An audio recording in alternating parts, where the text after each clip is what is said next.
My argument in This Is the Plan is that if we can do this in Wisconsin, the state that was so rigged against democracy, then we have a path to being able to do this on a national basis and get out of the mess that we find ourselves in right now.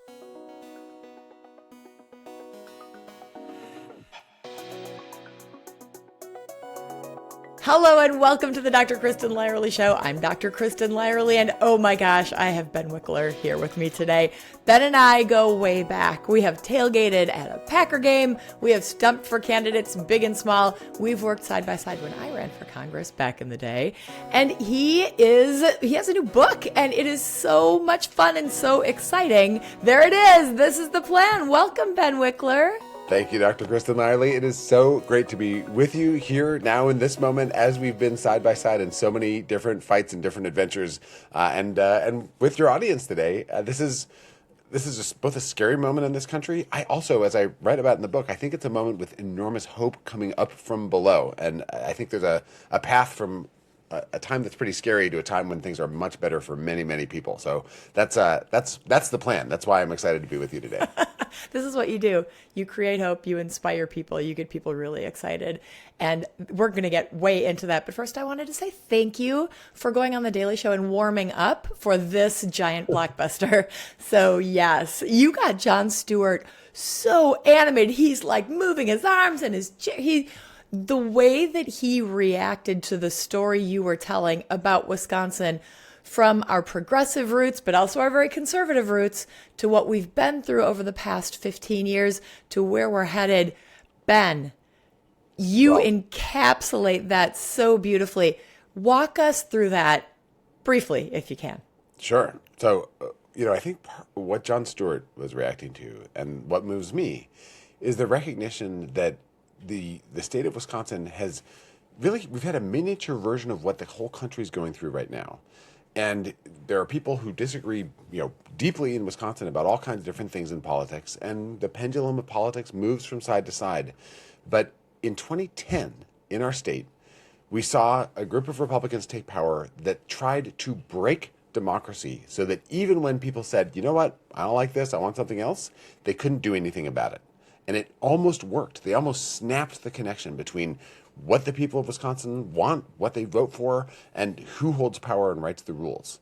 So they smashed unions, they gerrymandered our maps, they suppressed the vote, they took over the state Supreme Court, and then they just ruled against regular folks, against working people, and in favor of far-right billionaires who wrote the rules.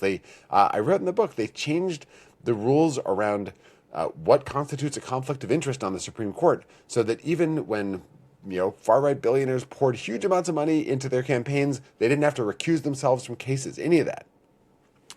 And this could have led Wisconsinites to say, you know what, I guess we're not in charge anymore. I guess we'll just have to take whatever they decide to give us, the crumbs that fall off the table. I guess we're going to let the streets get riddled with potholes. We're going to let our schools fall apart. But instead, Wisconsinites rolled up our sleeves. As we are known to do. Exactly. Like, this is a state of people who work really hard and, in so many parts of their life, and politics is no exception. And that means that in Wisconsin, we saw this resurgence, this movement of people, both in the Democratic Party, but also Republicans who thought this was totally out of control, independents who don't like either party, but think the system should be fair so that everyone has a fair say and a fair shot, unions that have been smashed. People still got together in union halls across the state and organized and organized and organized. And step by step, we've been able to win back. First, the most important thing, it turned out, was winning a state Supreme Court majority for people who believed in democracy, but also defeating Scott Walker, electing Governor Evers, fighting for state legislative races, contesting races even when it was tough for congressional seats, which you have poured yourself into, and that voters that you inspired helped flip state legislative seats that have allowed Wisconsin now to be on the brink of having majorities, a full reversal from the Walker years, a majority in the state assembly and a majority in the state senate. And the beauty of democracy is that if you have a system that works, then when people in one party win, they can pass laws, and if people like them, they can reelect them. If they don't, they can fire them. That's the way it's supposed to work. That is totally fine. That's all we're asking for. And we're doing it in our state. So my argument in This Is the Plan is that if we can do this in Wisconsin, the state that was so rigged against democracy, then we have a path to being able to do this on a national basis and get out of the mess that we find ourselves in right now. I want to just take you back to something you said very early on. This was the blueprint. What happened in Wisconsin was the blueprint for what's happening across the country right now. We are the pre-Project 2025 playbook, but we are fixing it, and we are actually on the brink of coming out of it because of the work that you've done here in Wisconsin and so many other people have done. How have you done it? Well, this is the work of thousands of people. So I write the book to celebrate that work, to celebrate the people, the grassroots heroes across our state who've poured themselves into the fight at every level of government. But what you say is exactly right. I say that Project 2025 is reheated Project 2011. What Scott Walker did when he came into power with his allies, with some of the biggest right-wing donors in the country, was to try to systematically rig the system against regular people. And now Trump is doing the same thing. Trump is the biggest union buster in American history. He went after the union organizing rights of 1 million federal employees. He has driven this wave of gerrymandering, starting in the Texas House. Not normally, you draw maps every decade. Trump is trying to redraw the maps everywhere to lock in Republican control. The U.S. Supreme Court has smashed the Voting Rights Act. So now you don't have to think about whether people of different races and ethnicities have representation. You can just draw the maps however you want to advantage one political party over the other. And their goal is a system where Elon Musk, the world's richest man, can just buy whatever election he wants. Now, Elon Musk tried to buy an election in Wisconsin, which folks might remember. He waltzed into our state. He poured, we now know, $56 million into the Wisconsin State Supreme Court race, and he thought that pesky Wisconsinites would just, get out of the way. Maybe we'd take his election bribes and go for his guy and give him a guaranteed seat on our state Supreme Court. And he thought it was so important that he demonstrate his unassailable power that he came to Wisconsin, he came to Green Bay, he put on a cheesehead. You were there protesting this. Yeah. And he said, you may not think that this election will affect the entire destiny of humanity, but I think it will. Well, maybe as it turns out, he was right in the opposite direction of what he was thinking, because we threw him out on his ass. We beat him and Brad Schimmel. Wisconsinites, Susan Crawford, our amazing candidate, beat them by 10 percentage points. It was not even close. And what that showed me and showed the world is that when people unite and organize and fight for the fundamental principle that our government should work for everyone, not just for a tiny few at the top, it is possible to move mountains, beat big money, and make change. You opened the book with that story, and I have to tell you, of course, I'm in Green Bay. I remember it was the Friday before the election, which was on Tuesday, and Ahmad Rivera Wagner, our state rep here in Green Bay, called me and said, Kristin, Elon Musk is coming to Wisconsin, and I know he's coming to Green Bay. We only have a few hours to organize. Let's go. And we got over 1,000 Wisconsinites to come out in the 33-degree drizzle. It was miserable. And we lined Main Street I had a megaphone, we had signs, we were chanting. People were so passionate. I will never forget that. Because it was exactly what you said. There was Elon puffing his chest out, putting the cheese hat on, handing out these giant Publishers Clearinghouse checks. But it was the people who pushed back, and every single individual who showed up, from New Holstein to Marinette, made a difference that day. And that is what you inspire in people, Ben. You know it. That's your superpower. Well, this is everyone's superpower. I have a book called Unleash Your Superpower, and it's not about discovering. Do you really? I do. It's chapter 1. It's the first chapter of the book. And the superpower that each of us has, it's not just our vote, it's not just our voice, it's our ability to connect with other people and then take action together. It's the power to organize. Mm-hmm. And it is the thing that topples dictatorships around the world. People taking action together is the key to this whole thing. And what I write about in the book is that there's actually great joy in building community and finding that you have something in common with people and then finding something that you can do together to make a difference. Once you get involved in that kind of fight, you don't want to stop. And in fact, as I say in the book, we all people feel great and they look great when they get involved in organizing for Yes. something bigger than themselves. I fell in love with my wife while we were putting up posters for a protest, Aw. years and years ago, and now we have such a happy life together. And I think that for so many people in this era of loneliness, when we're addicted to our screens, and there's the world's biggest companies profit from getting us to stare at glowing rectangles instead of looking into the eyes of other human beings. Breaking away from that and actually getting involved in organizing, sometimes at the hyper-local level, sometimes it's a protest against Elon Musk coming to town, is a way of rebuilding community in a country that deeply needs it. And as funny as it is to say, in a partisan political contest where you're organizing for one party over another, I actually think it reduces partisanship for people to actually talk to people that disagree with them and find out that they have more in common than they could ever have realized. It's so very true. And another place where individuals can really make a difference, and you dig into this in the book as well, is these little elections that we think they don't make a difference. School board, who cares? City council, a lot of these positions go unopposed. A lot of these elections are decided by a vote or a handful of votes. But this is where it starts, isn't it? It's where it starts, and it has ripple effects that extend through the entire country. And I want to speak to two ways in which that's true. So the first is that if you think about the biggest cost in everybody's lives, it's finding a place to live. The biggest household budget item for most people is their mortgage or their rent. And we have a housing affordability crisis in this country. We have, in so many parts of Wisconsin, people can't find a place to live. People want to live near their grandkids. They want to live near grandparents to help their kids be able to grow up. They want to find a starter home. And the question of whether they can find a place that they can afford is shaped enormously by local offices, by city council offices, by mayors, and by elections that do come down to a few dozen votes. When you elect people who are dedicated to ensuring that everyone can find a place to live, can have good schools and safe streets, all those different things, you make sure that people are going to live there. You make it affordable and possible and lovely. In Wisconsin, we're so good at this.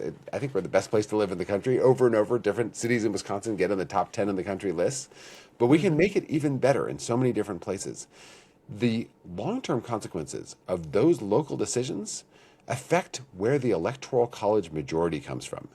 There are states like Texas and Florida that where there is a lot of cheap housing that have been attracting tons of people. They're going to get 4 more electoral college seats, which means they'll have a bigger say in choosing the president of the United States. They'll have a bigger say in determining who has a majority in the U.S. House.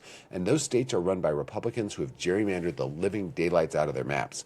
So it's not like when a Democrat moves to Texas, they add 1 Democrat to the vote total that chooses those offices. In fact, their votes are effectively erased by gerrymandering, which means that local decisions by local elected officials wind up shaping the future of American democracy and every policy that affects every one of our lives. So that's one way that local offices have a huge impact on the entire country. But the other way is that by getting involved in local races, you build grassroots strength that then rolls forward to every other race for every other level of the ballot. If you ask how we beat Elon Musk in Wisconsin, it wasn't just that he was repellent and offensive and should never been able to touch a cheesehead, and that he was supporting a Trump administration that was gutting programs that people rely on in this country. It's also that we've been building year over year in fights for local offices, going back at this point, a decade plus, and building on the work of decades of people who've been part of these fights. We have a civic culture in our state, a culture of participation. We had the highest voter turnout in the country in 2024, and that comes from getting involved. So I think we save our own souls by getting involved in the life of our communities, at the same time as we elect people who will actually serve the public instead of some special interest that doesn't have our best interests at heart. It's so hard, though, because we want that instant gratification. And we feel like, especially right now, where everything is so heavy, we've got this giant affordability crisis that's affecting the vast majority of people. They can't afford their housing. They can't afford their food, their gas, certainly not their health care. They just feel like there is no hope. And it's hard to think about, well, we can build this, but it's going to take us 10 years to get out of it. What do you say to those people? Well, I write in the book about my favorite movie, The Princess Bride, and it's I talk about it all throughout. But one of the things I quote, I think in the introduction, is this moment in The Princess Bride where, if you haven't seen the movie, this won't make sense. Miracle Max, this kind of wizard guy, says to the heroes of the movie, "Have fun storming the castle." And this is where this group of heroes is about to face an impossible battle to storm a castle.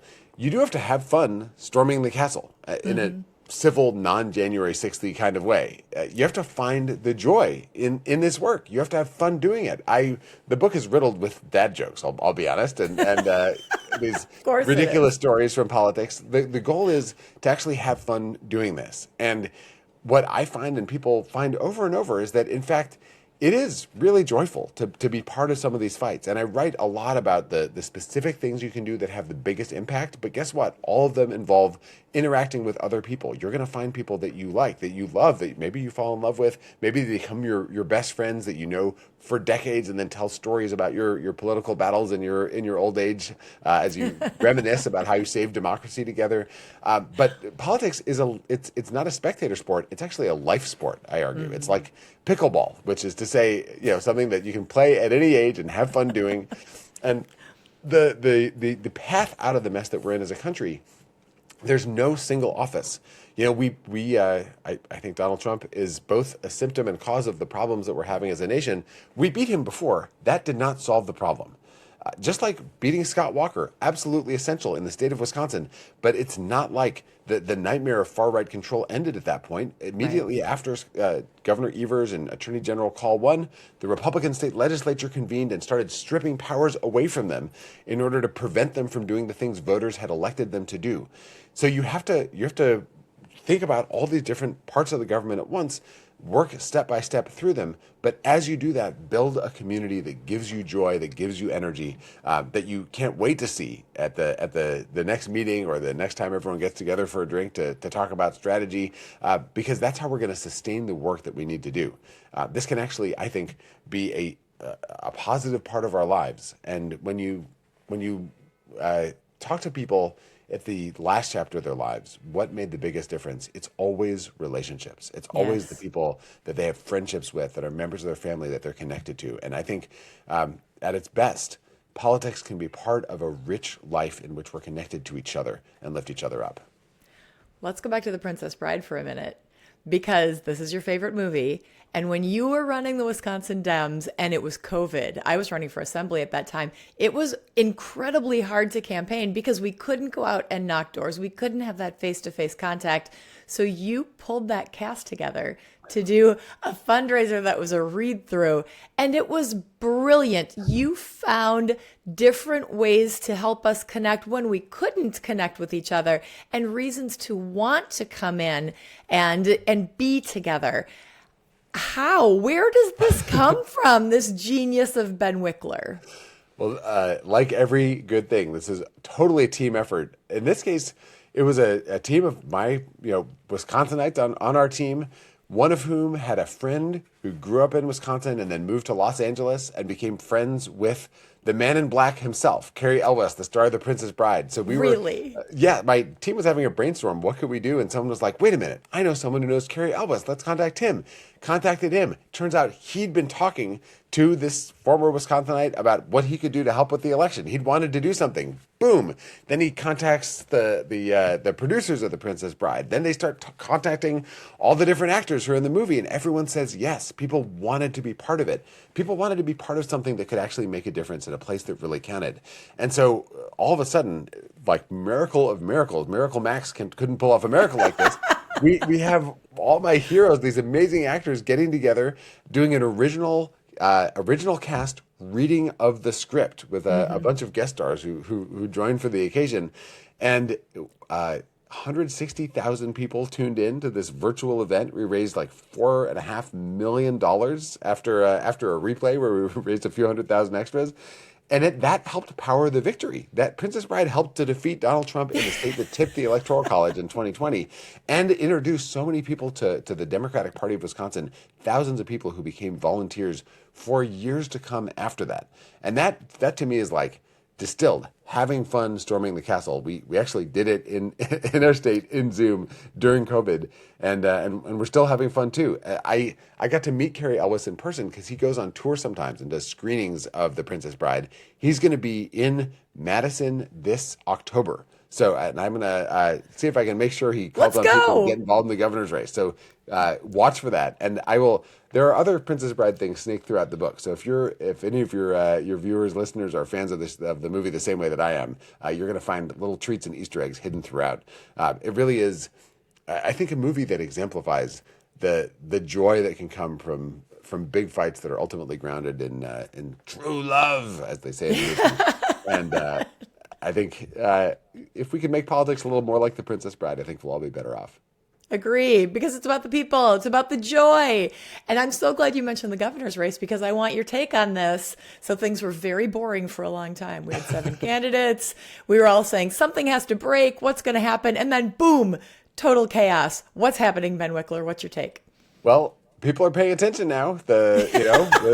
Here's a candidate. Oh, no longer a candidate. Here's someone who wasn't a candidate, who wasn't back in. It is moving a million miles a minute. There's a famous saying from a former British prime minister: a week is a long time in politics. And the last week feels like a very long time in politics. The exciting thing to me is people are now tuning in. And they're not just tuning in to the different candidates who are running in the Democratic primary for governor. They're also starting to tune in to Tom Tiffany himself. Tom Tiffany is the Republican nominee. Now, on the Democratic side, there's something called democracy taking place, where you have different people making their case, different people, endorse. People are starting to run their ads. They have their stump speeches. On the Republican side, you had something a little different because there were multiple candidates, and then a guy who wants to be king chose his knight. Right. Donald Trump put his political sword on the shoulders of Tom Tiffany, anointed him the Republican nominee. Lo and behold, his opponent drops out. Tom Tiffany, who tried to help Trump overturn the 2020 election. Tom Tiffany, a Republican congressman who voted to cut $1 trillion from healthcare to fund tax cuts for the super rich, and people losing their health insurance in Wisconsin right now have Tom Tiffany to blame for it. Tom Tiffany wants to be our governor.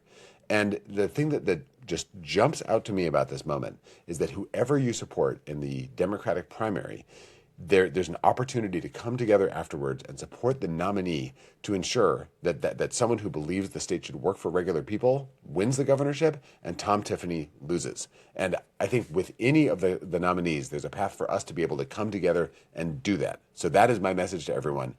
Absolutely fight it out, make your case, support who you want in the primary, but then we've got to unite the day after and win this race. It is wild to me that here we are in Wisconsin and we've got this talented, diverse, incredible group of candidates. It feels so rich.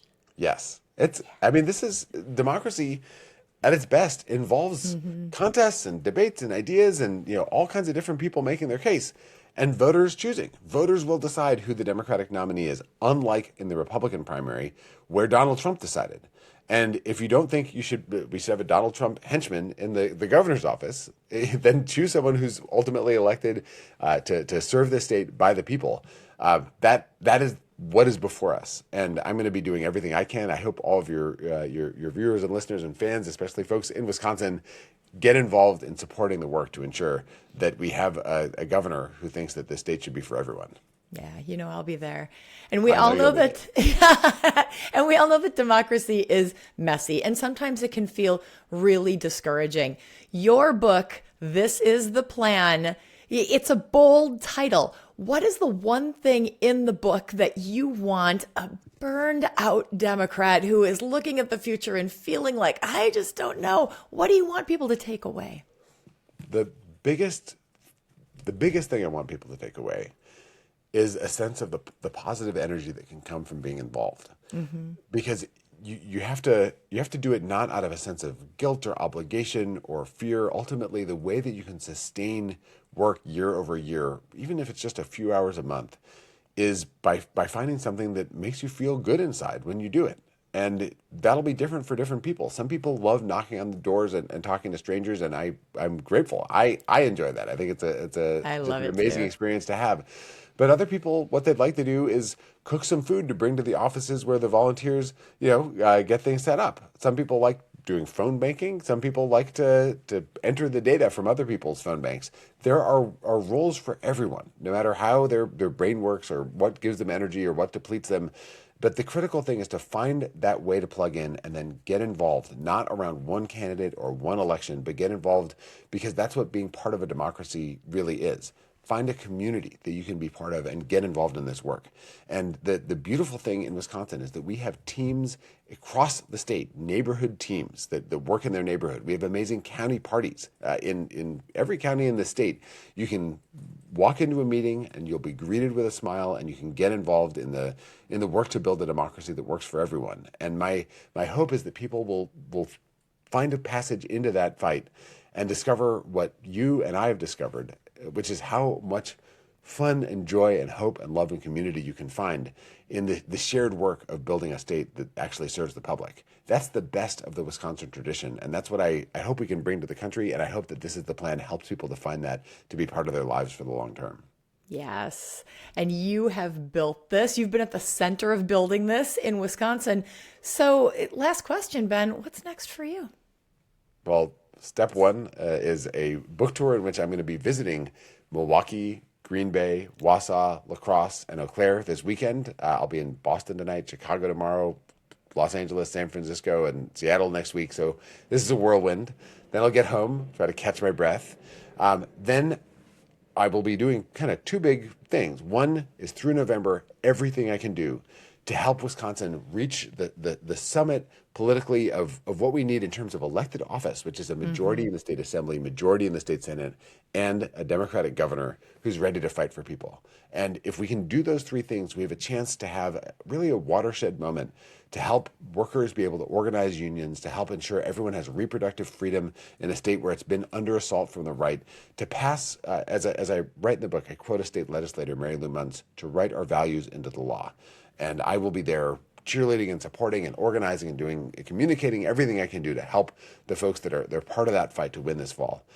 But my other big project is something called This Is Wisconsin, which is a project with the Civic Media Network where I'm traveling the state and just talking to folks about what they love about our state and how we can make it better for everyone together.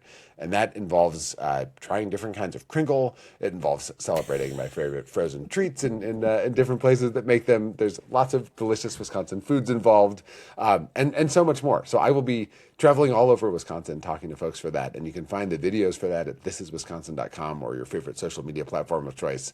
And it's it's another way for me of kind of bringing the joy into this conversation, because there's so much that we can build on that is working for people, even though there's so much that we're frustrated about that needs to change. And I want to talk about both. You're exactly right. Think you have time to squeeze in a Packer game, maybe? Absolutely. I can't wait. Let's do it together. All right, let's do it. Ben Wikler, this is exactly the kind of energy we need right now. Your book, This Is the Plan, is brilliant. It is the blueprint. It has fixed Wisconsin, and we're on the precipice of getting it over the edge. We can do this for our entire country. Thank you for this energy, for just being who you are. Thank you, Dr. Kristin Lyerly. Thanks so much for having me on, and thanks to all the folks tuning in. Friends, if you enjoyed today's show, please share it, leave a comment, like, subscribe. All of those things help us get the word out so that other people know what the plan is and we can rebuild our democracy together. That's the plan. See you next time.